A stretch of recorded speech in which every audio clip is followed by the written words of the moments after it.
係個網友嗱，呢條片係講俄烏係咪會和平嘅？因為咧嗰個和平協議咧有咗好大嘅進展，喺呢個阿布扎比咧係美國、俄國同埋烏克蘭坐埋傾，而家似乎咧即係棘喺一件事上面啫。我會解釋三方面嘅立場俾你聽，同埋解釋點解而家剩翻呢件事咧係比較難解決嘅。但係咧，我覺得咧始終都要 come to 某種嘅妥協。好啦，嗱呢隻嘢就唔使講啦，就受歡迎到不得了嘅 Q10嚇，要咁平咧就係而家買㗎啦，呢個就係嚇，即係抵到不得了。你送俾啲人咧呢個488蚊，值4個月，值4個月，122蚊一個月咯。食完之後充滿咗精力喎，呢隻嘢真係喎，唔係講笑喎，你唔會攰喎，食咗之後，因為佢點燃咗你嘅線粒體喎。咁就大蝦子麵咧，儲好耐先敢減一次價。呢個冬菇88蚊，羊腩煲減到168蚊，日日都買好多嘅。而且而家你嚟一路到過新年，買300蚊嘢就有一個任你裝嘅糖果袋。如果你喺網上買，除咗呢個盤菜之外，買夠500蚊就送一袋糖果俾你嚇。會後信號安全保證協議傾妥咗，最難係兩大問題，一個就係嗰個停火疆界嘅問題，一個就係點樣保障烏克蘭嘅安全。似乎傾好咗啦，美俄烏代表喺阿布扎比進行接觸，澤連斯基，美方主導嘅協議嚇，呢一個係100%準備好，等待敲定時間提交俾美烏國會審議。棘喺一個問題上面，外交接觸咧並未令到戰場同步降溫，俄軍持續用導彈無人機打擊後方設施。能源危機對烏方施加民生同埋工業壓力，嗱好快又冇得打啦。你持續落去已經冇意思啦。而家咧就嚟咧又過到3-4月咧就開始融雪喎，一融雪咧就變咗泥將軍，又冇得打，冇得推進。呢個係，但係佢始終係施加壓力俾烏克蘭。核心障礙領土同撤軍安排，樽頸係領土具體安排，而唔係文件措辭。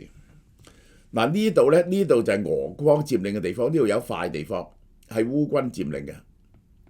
佢而家要求烏方咧喺呢度撤出，佢就攞晒成個頓巴斯啦。佢要求攞到成個頓巴斯。喺呢啲地方咧就大家執一執啦，即係跟翻地理防線嚟到分啦。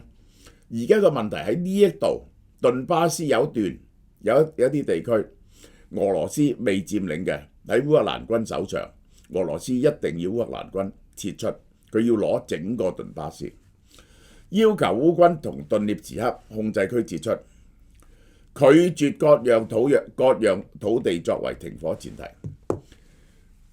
呢一個烏克蘭就係話我冇理由撤出喎，你戰場上打唔贏，就靠會議呢個講和嗰度要我交領土出嚟，呢個係我哋死咗好多人喺嗰度，精神上係做唔到做唔到，而且咧呢個係個戰略要點嚟嘅，係有好多嘅防禦工事喺度，俾你攞咗之後咧，烏克蘭係更容易受攻擊嘅。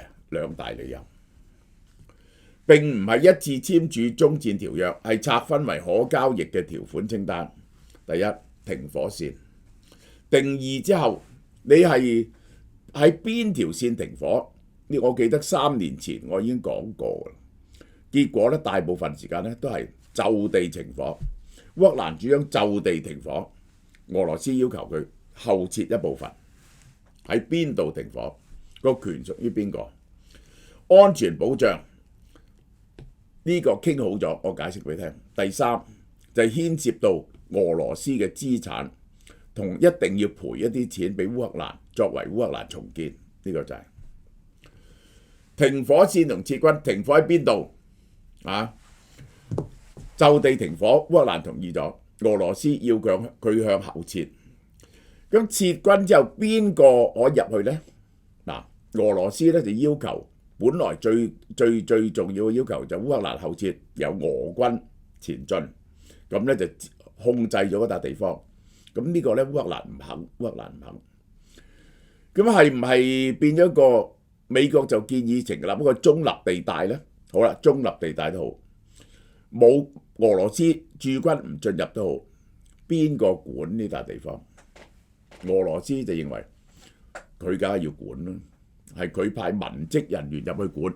咁文職人員入去管，同埋烏克蘭將笪領土俾咗俄羅斯有咩分別呢？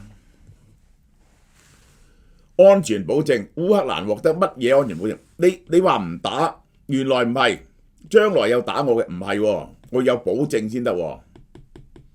烏克蘭唔能夠，我呢次讓咗咁多俾你，我唔能夠過2年你恢復翻力量又嚟打我喎，我要同以前有咗唔同。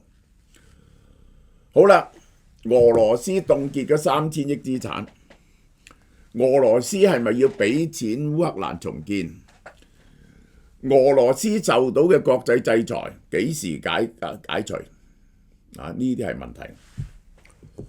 呢3個係3條互相綁定嘅交易線，每一條線都唔係獨立議題，一方卡住，其他嘅條款就難以落地。各方都不願喺冇利益獲保前交出佢嘅籌碼，即係俄方繼續進攻，就係佢嘅籌碼。呢個就係佢嘅籌碼。烏軍係控制咗呢一部分嘅頓涅茨克，呢個係佢嘅籌碼。大家都唔肯交呢啲嘢出嚟，呢個係好啦。無法模糊嘅地面權力界限，點解只係爭頓巴斯呢？安全保障同埋資產處置呢，可以靠修辭模糊化。停火線係一樣死嘅嘢，一劃落去就係梗噶啦。呢個就係呢個地方要烏軍撤出，烏軍視為不可承受嘅法理同防務損失。第一就係喂，呢個係我控制嘅地方喎，你戰場上攞唔到。第二呢個係個要塞堡壘嚟嘅，守咗咁耐你都打唔到落嚟。我而家將佢交咗俾你，你跟住打烏克蘭咪好容易啊。好，俄方嘅立場一定要佢撤出，點解呢？因為普京要向國內交代，佢話佢全面打贏仗先至可以腳㗎。其中佢話佢已經達到幾樣目的。第一，呢個就係成個頓巴斯係由俄羅斯控制。第二，佢建立咗道陸橋去克里米亞，以後克里米亞唔使經嗰個大橋接載克里米亞。第三，烏克蘭冇加入北約，冇呢一個北大西洋公約國家嘅軍隊進駐烏克蘭。佢可以向國內交代話佢贏咗。其中一點令到佢嘅政治口號睇起上嚟可以 convince 到佢國民嘅，就係佢已經控制成個頓巴斯，打咗4年嘅苦戰。俄羅斯喺國內宣傳佢贏咗。頓巴斯唔係一個地理名稱，係雙方冇辦法對內部交代嘅臨界點。如果仲有一橛喺烏克蘭手上，佢唔可以話完全勝利。烏克蘭啲人為咗呢笪頓巴斯地方死咗咁多人，而家無端端後撤，烏克蘭嘅人民係唔可以接受嘅。好啦，唔可以模糊法停火線係地理坐標嘅，退出嚟呢笪地方點？制裁同保證可以分歧，一旦劃線就變咗戰爭後果。俄方嘅盤算係要完整嘅頓巴斯，話佢完整勝利。烏方嘅立場退讓係削弱防線，降低未來安全，係不可承受嘅防務損失。於是美國提出一個中間方案，就係呢個烏軍撤出，就係俄羅斯軍隊唔進入就變咗個中立地帶。咁但係嗰度嘅政務由邊個主持呢？如果烏克蘭主持，咁就烏克蘭領土嘅一部分咯。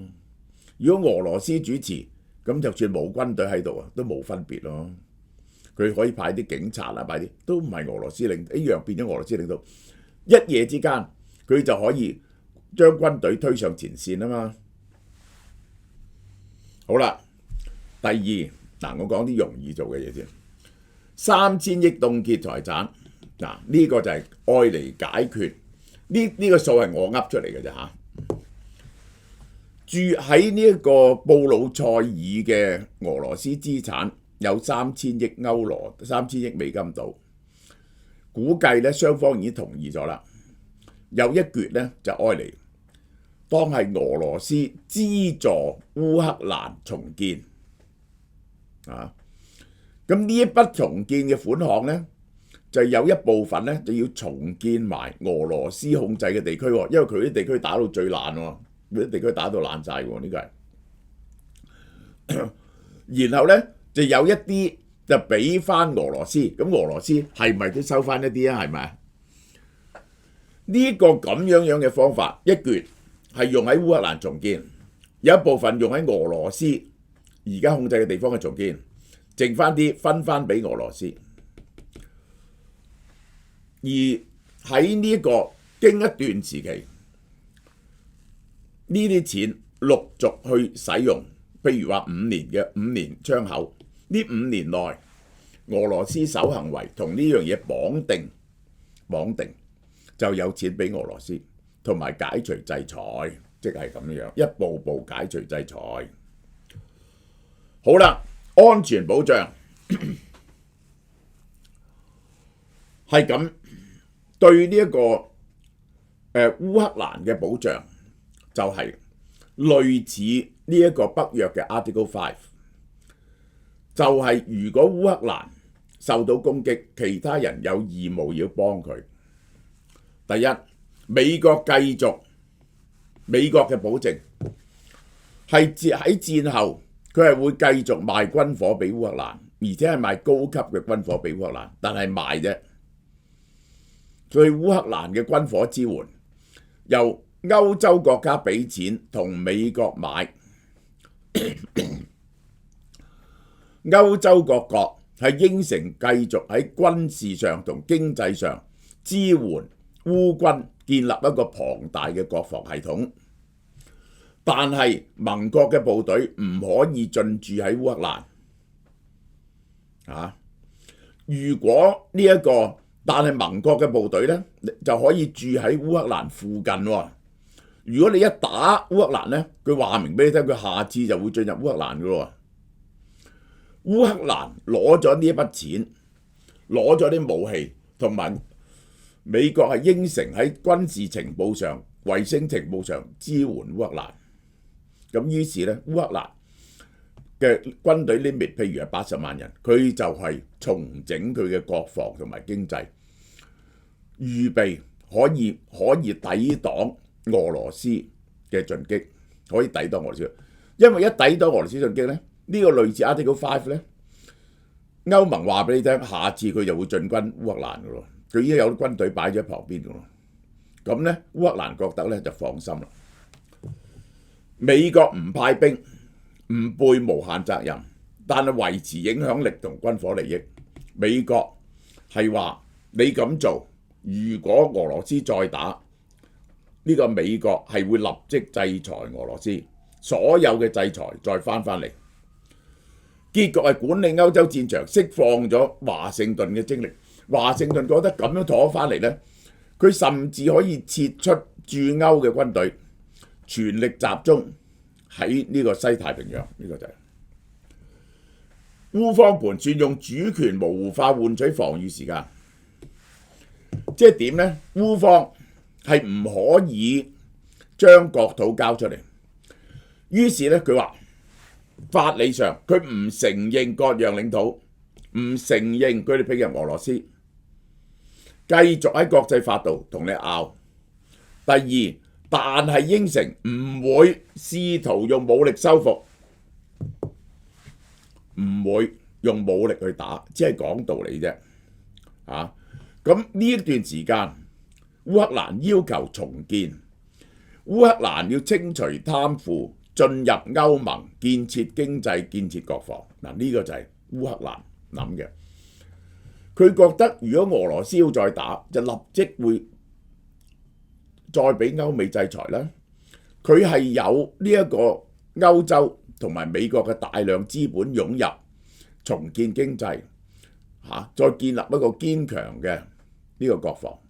如果俄羅斯咁再打，美國同歐洲立即再制裁俄羅斯，而且賣好多軍火，而且呢個歐洲嘅志願國嘅部隊可能就講明會立即，如果你一打咧，我立即派兵去呢一個烏克蘭。咁俄羅斯咧覺得未必敢打喎，呢個就係咁。普京點諗咧？佢一定要展示戰果，佢一定普京大帝一定要話佢打贏咗，雖然艱苦，攞到頓巴斯同6橋。烏克蘭係冇盟軍駐入，唔會加入北大西洋公約組織，呢一個係咁於是咧佢就達到佢嘅目的啦，呢個就達到佢嘅目的。佢如果再打落去，最大嘅危險係點咧？佢睇住一步步滑向準附庸狀態，佢要打落去完全依靠中國。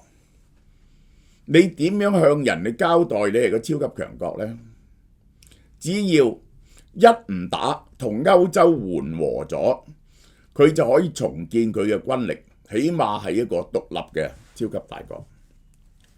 如果戰事延伸，無論科技上、金融上，完全依賴中國，變咗中國嘅附庸國家，對俄羅斯人嘅尊嚴係好大鑊嘅。呢個係以制裁分段解除制裁，等俄羅斯嘅經濟可以復甦，國際關係正常化，保留大國嘅戰略自主，可以獨立地做嘢。呢個就係俄羅斯嘅諗法。類第5條。可撤出嘅軍援制度，而唔係自動參戰。美方主導方案唔係北約式自動參戰，係政治承諾軍援制度化，不停用軍備，加埋美國係等烏克蘭建立到個國防系統出嚟，但係就駐軍喺附近，一有咩事就撲入嚟，有乜嘢事撲入嚟，可被管理、可被撤出嘅制度安排。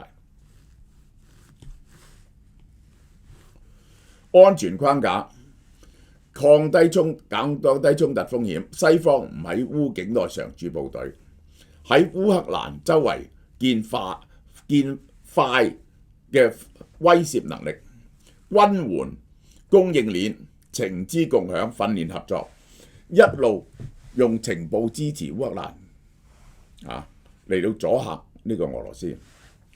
3000億呢個數係我噏嘅啫，大約。有500億到俾翻俄羅斯，500億俄區重建，2000億就係呢一個烏克蘭嘅重建。核心資產處置咧一定要俄方同意，俄方要同意嗰3000億美金點做啊？如果咪有法律爭議，呢個咧變咗頓巴斯換錢，俄方需要獲得戰果先可以交換資產。美國各方面嘅共贏包裝。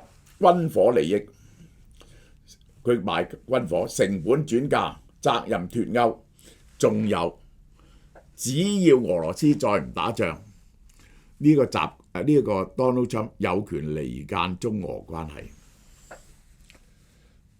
即係咧普京獲得咗佢獲得嘅嘢咧，美國容許同歐洲同俄羅斯做翻呢啲生意咧，俄羅斯就唔會一面倒向中國。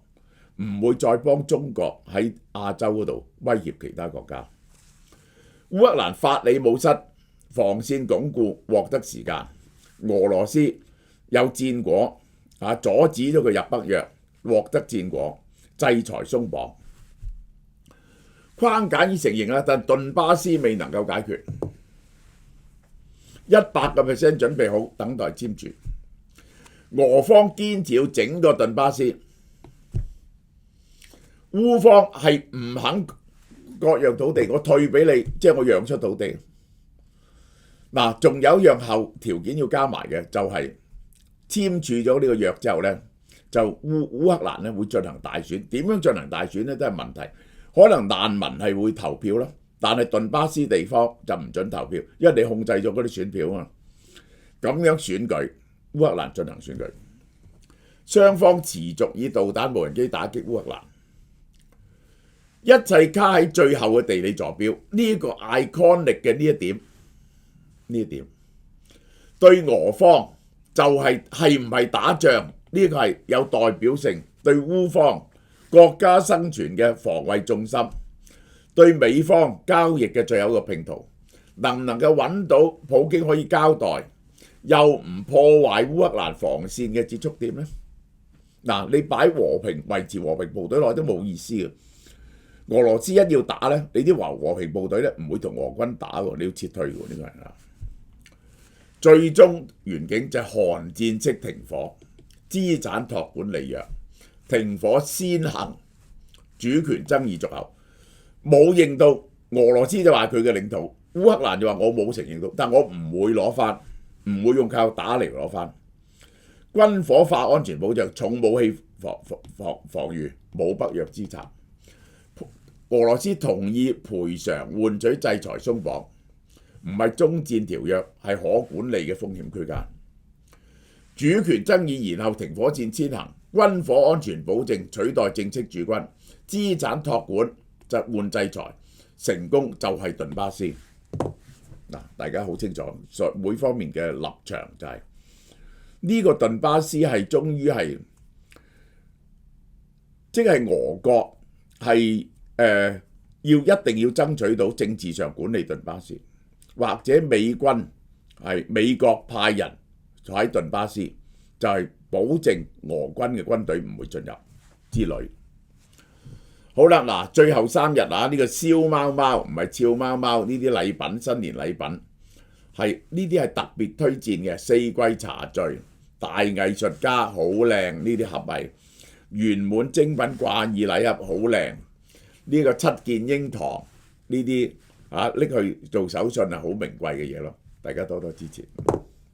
係各位網友嗱，大家睇見琳琅滿目呢個燒貓貓經營到第6年，阿蕭太用咗半年時間搜集過年最靚嘅禮盒，全台灣嘅精華係俾大家嘅。有啲嘢咧好得意嘅，即係譬如咧呢啲係大藝術家嘅咖啡，全部都係世界上咖啡豆比賽頭3名，而且有幅名畫喺度。